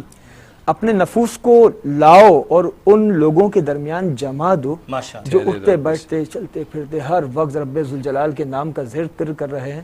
اور کیوں کر رہے ہیں؟ اس لیے نہیں کر رہے کہ وہ جنت کے طالب ہیں, اس لیے نہیں کر رہے کہ وہ جہنم سے بیزار ہیں, جہنم کا خوف ان کے دلوں میں ہے. رب ذوالجلال فرماتا ہے کہ اس لیے کر رہے ہیں کہ یریدون وجہہ, بس اس لیے کہ انہیں اللہ کے چہرے سے پیار ہو گیا. سبحان اللہ. تو جب ان کو اللہ کے چہرے سے پیار ہو گیا تم بھی آ کے ان کی صحبت میں بیٹھ جاؤ. اور صحبت کا ایک کمال کہ یہ پیار جو ان کو اللہ کے چہرے سے ہے تو چہرے کا بڑا کمال ہے. آپ دیکھیے نا کہ غریب نواز کی نظروں میں عثمان ہارونی کا چہرہ ہے, عثمان ہارونی کی نظروں میں حضرت حاجی شریف زندنی کا چہرہ ہے, حاجی شریف زندنی کی نظروں میں خواجہ مودود چشتی کا چہرہ ہے, ابو یوسف چشتی کا چہرہ ان کی نظر میں ہے, ان کی نظر میں ابو محمد چشتی, ان کی نظر میں ابو احمد چشتی, ان کی نظر میں حضرت اسحاق شامی چشتی, اور پھر ان کی نظر میں امین الدین حبیرہ بصری اور سدید الدین حذیفہ مرعشی کا چہرہ, اور پھر یوں چہرے سے چہرہ آپ چلتے چلے جائیں امام حسن بصری کا چہرہ, اور ان کا چہرے کے سامنے مولا علی کا چہرہ.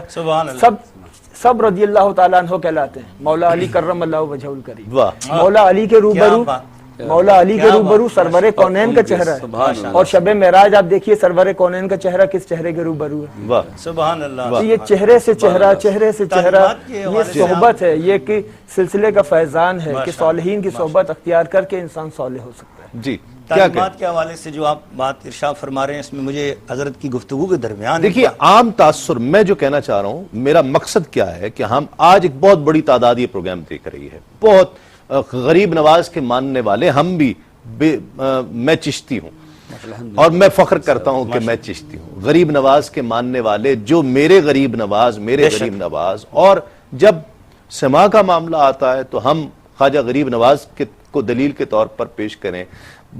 نماز کے لیے, روزے کے لیے جس طرح آپ تعلیم دے رہے ہیں اور اتنی سختی کے ساتھ دے رہے ہیں, بنیادی چیزیں دلیل العارفین اگر اٹھا کر دیکھ لی جائے تو وہاں پر نماز ہے, غسل ہے, روزہ ہے, بزرگوں کی صحبت کس طرح اختیار کرنی ہے, والدین پر کس طرح کی رحمت کی نظر ڈالنی, یہ تمام چیزوں کا ذکر ہے. میں حضور اس میں یہ عرض کروں گا, بہت ہی صاحبزادہ صاحب مجھے آپ کی نسبت بھی دیکھ کر بڑی خوشی ہو رہی ہے, اور لباس کی بات میں کرنا چاہ ہی رہا تھا تو اچھا ہوا آپ نے خود ہی فرما دیا کہ آپ پورے اہتمام کے ساتھ ہیں, اور حضرت صاحب نے بھی اس رنگ کو اختیار کیا ہے.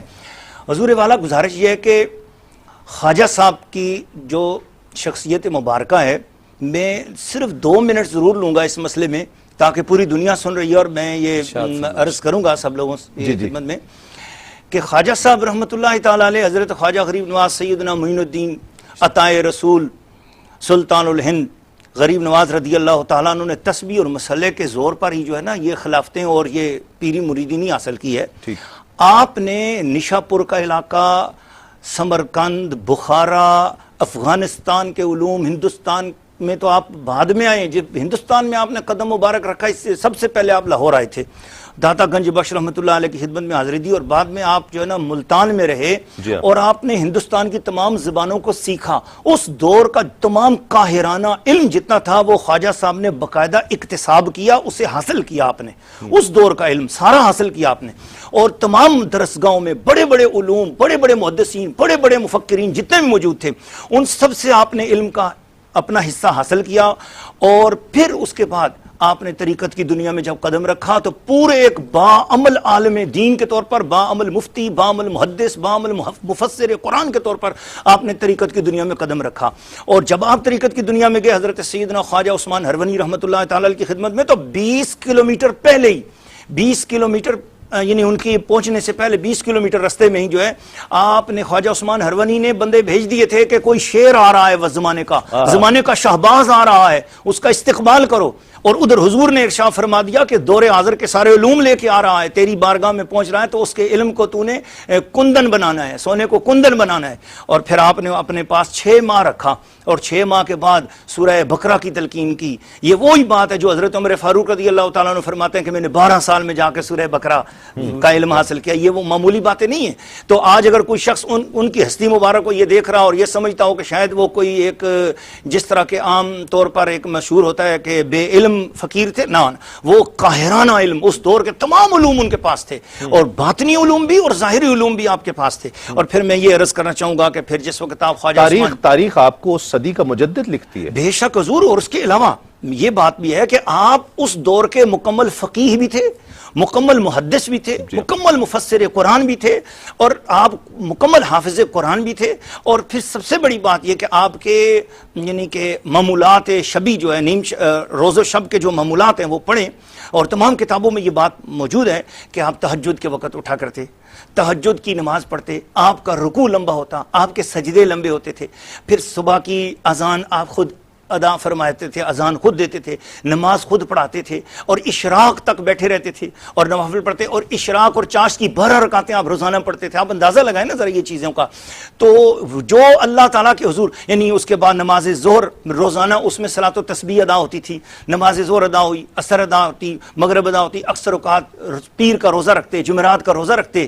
ان کی تعلیمات کی آپ نے بات کی تو میں سمجھتا ہوں کہ کاش کہ کوئی شخص ان کی تعلیمات کی طرف متوجہ ہو اور وہ فیضان حاصل کرنا چاہے. تو آج بھی خواجہ صاحب کے دربار سے جس طرح عہد الدین کرمانی، جس طرح بابا فرید الدین گنج شکر، قطب الدین بختیار کاکی کے چراغ روشن ہوئے، آج بھی انشاءاللہ وہاں سے چراغ روشن ہو رہے ہیں اور ہوتے ہیں. صرف یہ ہے کہ آنکھ والا تیرے جوبن کا تماشا دیکھے، آنکھ والا تیرے جوبن کا تماشا دیکھے، دیدہ کور کو آئے نظر کیا کیا دیکھے. تو بات یہ ہے کہ وہاں تو اس دربار سے آج بھی فیضان مل رہا ہے. اور عام ہے الطاف شہیدی سب پر، عام ہے اس کے الطاف شہیدی سب پر. تجھ سے کیا ضد تھی اگر تو کسی قابل ہوتا. وہاں سے لینے کے لیے وہ جھولی بھی چاہیے، وہ انداز بھی چاہیے، اور وہ رنگ بھی چاہیے، تاکہ آپ اس رنگ میں بابا صاحب کی تعلیمات پر عمل کرتے ہوئے جب آپ وہاں پر چلے جائیں گے تو انشاءاللہ نوازش ملے گی.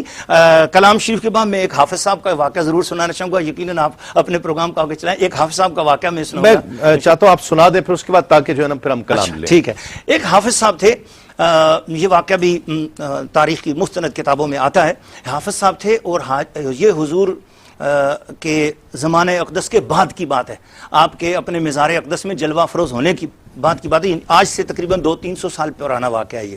تو آپ کا تو مزار اقدس یعنی 1000 سال سے فیضان لٹا رہا ہے.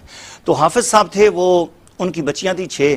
تو گھر والوں نے کہا کہ خواجہ صاحب کے مزار سے سب کو دولت ملتی ہے، تو بچیاں جوان ہو گئیں، آپ کے پاس تو کچھ بچیوں کے ہاتھ پیلے کرنے کا سامان نہیں ہے، تو جاؤ خواجہ صاحب کے روزے پر کوئی حاضری دو، وہاں سے شاید کچھ کرم نوازی ہو. حافظ صاحب آئے اور بابا صاحب کے روزہ اقدس پر، خواجہ معین الدین چشتی اجمیری رحمۃ اللہ علیہ کے روزہ اقدس پر بیٹھ گئے اور تلاوت کرنے لگے قرآن پاک کی. 1 ہفتے میں پورا قرآن مجید ختم ہو گیا اور التجا کی حضور اس قرآن پاک کا ثواب اللہ پاک آپ کو نصیب فرمائے. میں بچیوں کے حوالے سے آیا ہوں، کچھ میرے ہاتھ بچیوں کے ہاتھ پیلے کرنے کے لیے سامان ہو جائے، میرے ہاتھ میری جھولی بھر دی جائے. مگر دعا قبول نہ ہوئی. دوسرا ہفتہ گزر گیا, تیسرا. الغرض کی روایات میں آتا ہے 6 مہینے گزر گئے. ٹھیک ہے. جب کچھ نہ ہوا, ایک دن آپ بیٹھے ہوئے تھے, اچانک ایک بدماش آیا, چور آیا, بڑا غلط قسم کا آدمی آیا. ہر قسم کے لوگ وہاں حاضر ہوتے ہیں. او دے, او خواجہ, او غریب نواز, دے, مجھے اس وقت اتنے پیسے چاہیے, مجھے لاکھ روپے چاہیے, دے. بس اس نے ایسے کہا, وہ پتھر مارتا ہوں تیرے روزے کو. بے ادب گستاخی کے انداز میں اس نے سوال کیا. اچانک ایک بندہ, اس نے کہا, تمیز سے بات کر, تجھے پتہ نہیں, یہ پکڑ لاکھ روپے اور جا یہاں سے. آپ حیران ہو گئے کہ ایک بے ادبی اور گستاخی کے ساتھ مانگنے آیا, اسے اسی وقت نواز دیا گیا, اور میں قرآن پاک پڑھ کر درخواست کر رہا ہوں اور مجھے ابھی تک نوازا نہیں جا رہا. بس کہا, حضور میں بے ادبی نہیں کروں گا, میں گستاخی نہیں کروں گا, میں بے ادبی اور گستاخی کر کے نہیں مانگوں گا. بس ٹھیک ہے, میری حاضری اسی طرح لکھی تھی, مجھے نہیں ملنا تھا. طرح دل ٹوٹ گیا, مایوس ہو گیا, اور پھر اٹھ کر وہاں سے وہ حافظ صاحب چلنے لگے. جو آج بھی انہوں حافظ صاحب کا مزار ہے وہاں پر, تو وہ وہاں سے چلنے لگے. جیسے ہی تو راستے میں ایک بابا جی ملے, انہوں نے کہا کہ کدھر گئے تھے؟ اور جی بس چھوڑو جی, وہ خواجہ صاحب کے مزار پہ گیا, وہاں تو بدماش نے آ کر مانگا, اسے فوراً مل گیا. میں تو 6 مہینے سے تلاوت کر رہا ہوں, مجھے کچھ نہیں ملا. بس تو دل, اچھا بھائی یہ میری طرف سے ایک پتھر رکھ لو. کہا پتھر رکھنے سے کیا ہوتا ہے؟ خیر لے لیا پتھر. گھر پہنچے, جا کر جیسے زور سے پتھر کو زمین پہ مارا, ٹوٹا, اس کے اندر سے ہیرے جواہرات نکلے. اور تو حالات اچھے ہو گئے. خیر حج وغیرہ بھی کر لیا اور گھر کے حالات بھی سارے سدھر گئے. اور پھر گھر والوں نے کہا, جاؤ خواجہ صاحب کی بارگاہ میں حاضری دینے کے لیے جاؤ. وہ حاضری دینے کے لیے جب حاضر ہوئے اور عرض کیا کہ حضور کیا بات ہے, مجھے سمجھ نہیں آئی, مجھے نوازنے میں اتنی دیر کیوں کی. خواب میں خواجہ صاحب اس رات ملے حافظ صاحب کو. حافظ صاحب کو خواجہ صاحب نے فرمایا, بات اس بدماش کی نہیں تھی, بات یہ تھی کہ وہ, اس کی آواز ہمیں ناپسند تھی, وہ آیا تو ہم نہیں چاہتے تھے کہ وہ زیادہ دیر تک یہاں رہے, ہم چاہتے تھے کہ وہ جلدی چلا جائے. اور آپ قرآن سناتے تھے اور مجھے قرآن سے محبت تھی, مجھے قرآن سے محبت ہے, میں آپ کی آواز سننا چاہ رہا تھا. جھولی تو آپ کی جلد یا بدیر بھری ہی جانی تھی, مگر مجھے آپ کے قرآن سے شغف تھا. اس سے یہ ثابت بھی ہوتا ہے کہ میرے بابا صاحب آج قرآن سن بھی رہے ہیں. قرآن سننے پہ بھی ان کو خوشی ہوتی ہے. جہاں محفل سما سے ان کو خوشی ہوتی ہے, یقیناً محفل سما جو ہوتی ہے اس کے اندر جو کلام پڑھے جاتے ہیں وہ شریعت کے مطابق ہی ہوتے ہیں اکثر, اور ان میں اللہ اور اس کے رسول کی تعریف ہی کی جاتی ہے. اور بابا جی نے ہی اس محفل سما کو اس لیے ایجاد کیا کہ کیونکہ ہندو گھنٹیوں وغیرہ کے قائل تھے, تو اس سما کے طور پر ان کو وہاں سے عالم کفر سے نکال کر خانہ کعبہ شریف کی طرف متوجہ کیا گیا. ماشاءاللہ. عابد علی معصومی ہمارے ساتھ تشریف فرما ہے, کلام پیش کرتے ہیں. سبحان جی اللہ, بسم اللہ. ماشاءاللہ, بڑا ایمان افروز واقعہ.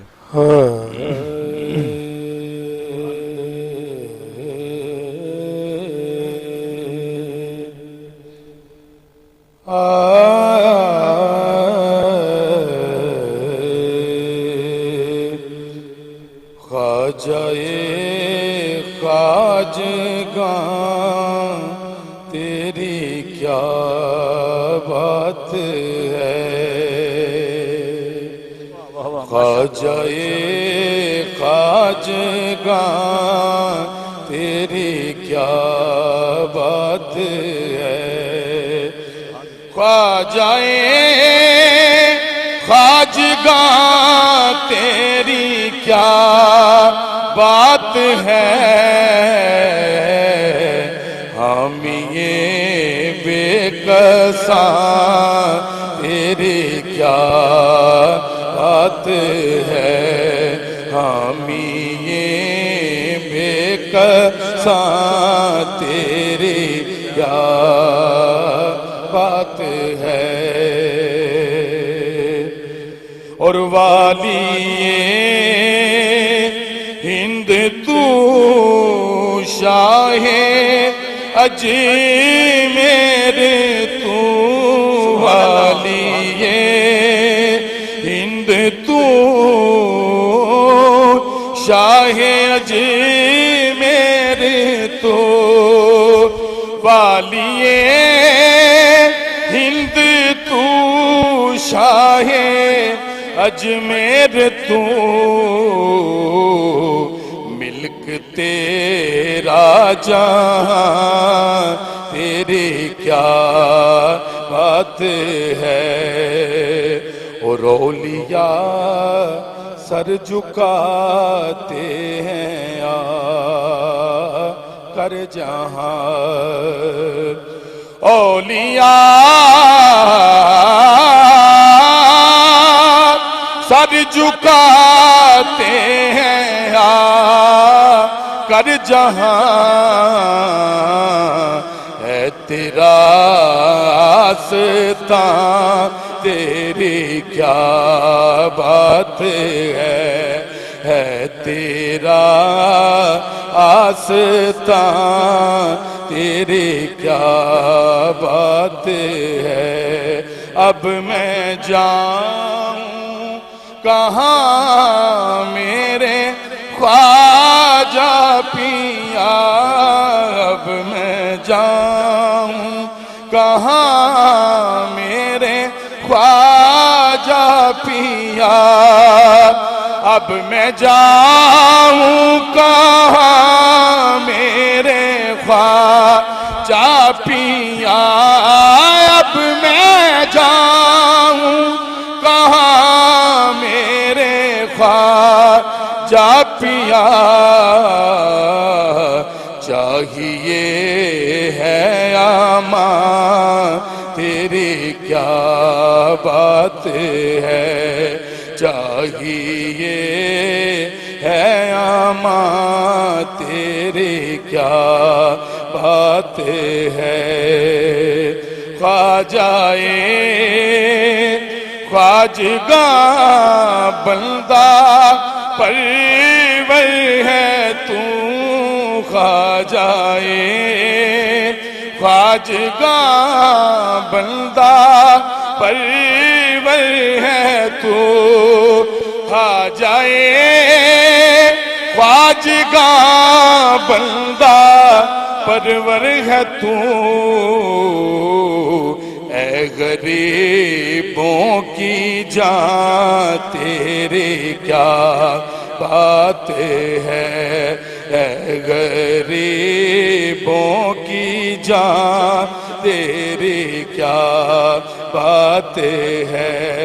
دور دنیا کے تو نے اندھیرے کیے، دور دنیا کے تو نے اندھیرے کیے، دور دنیا کے تو نے اندھیرے کیے،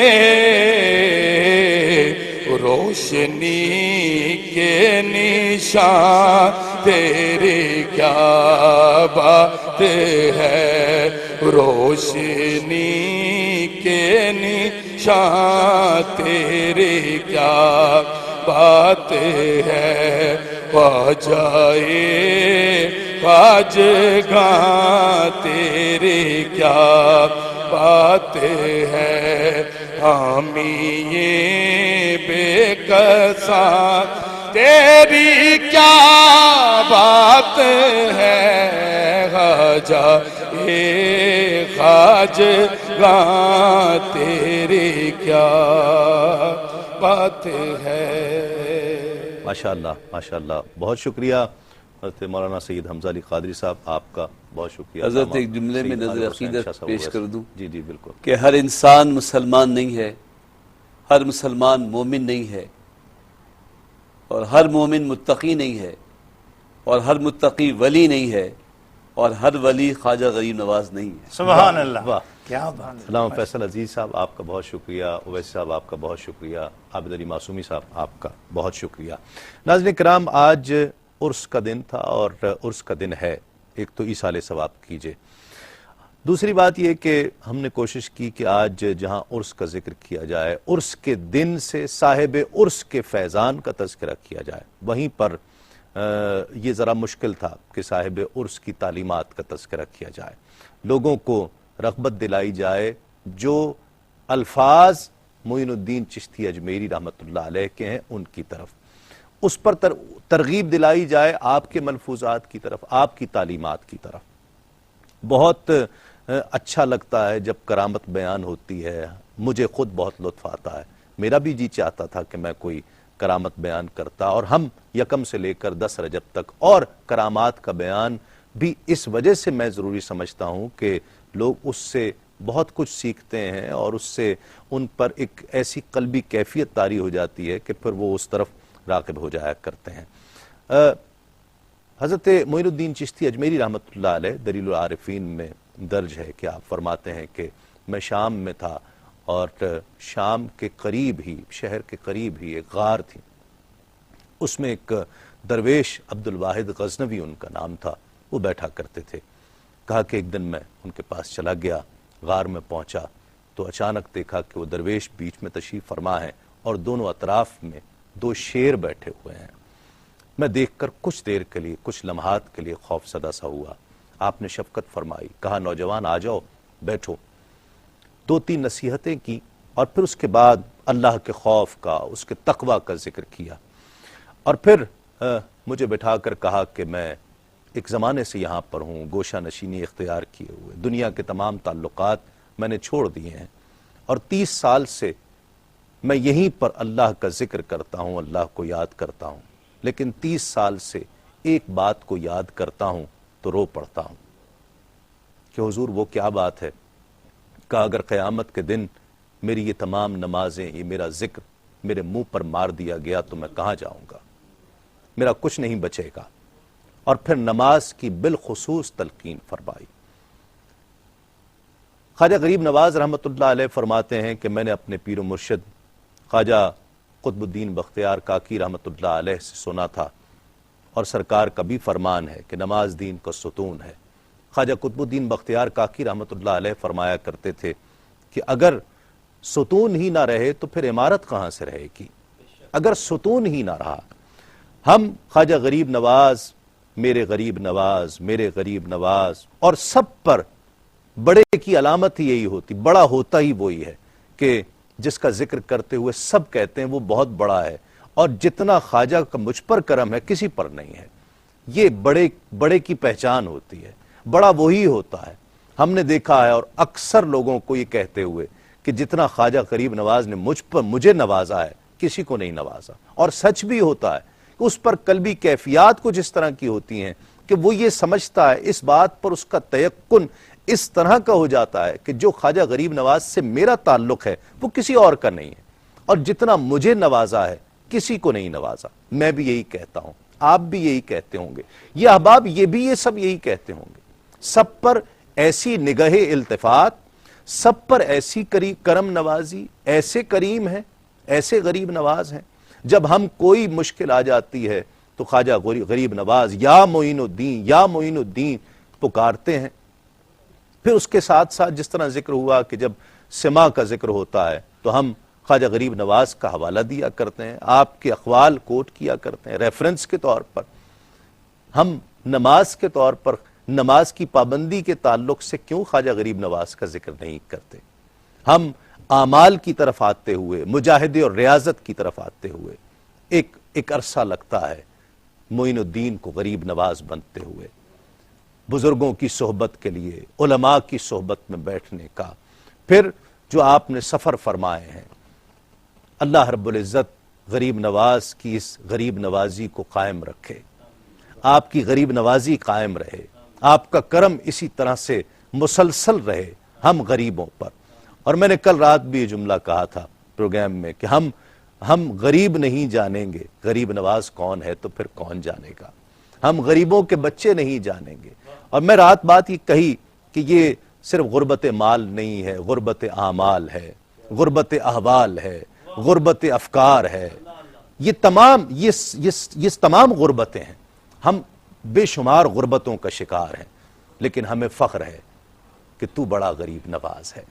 خواجہ معین الدین چشتی اجمیری رحمت اللہ علیہ بڑے غریب نواز ہیں۔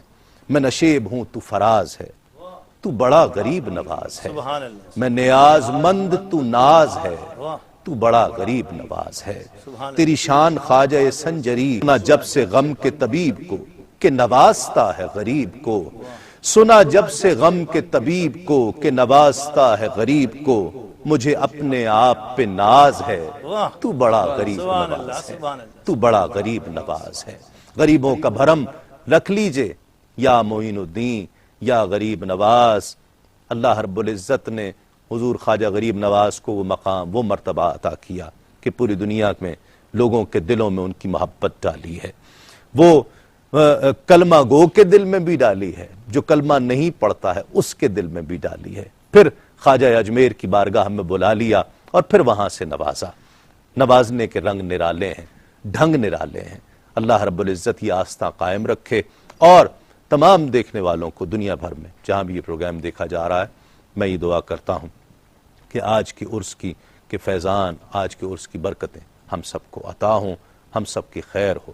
اللہ رب العزت ہم سب کی حاضری خواجہ اجمیر کی بارگاہ میں قبول فرما لے۔ ناظرین کرام، پروگرام کا وقت ختم ہو رہا ہے۔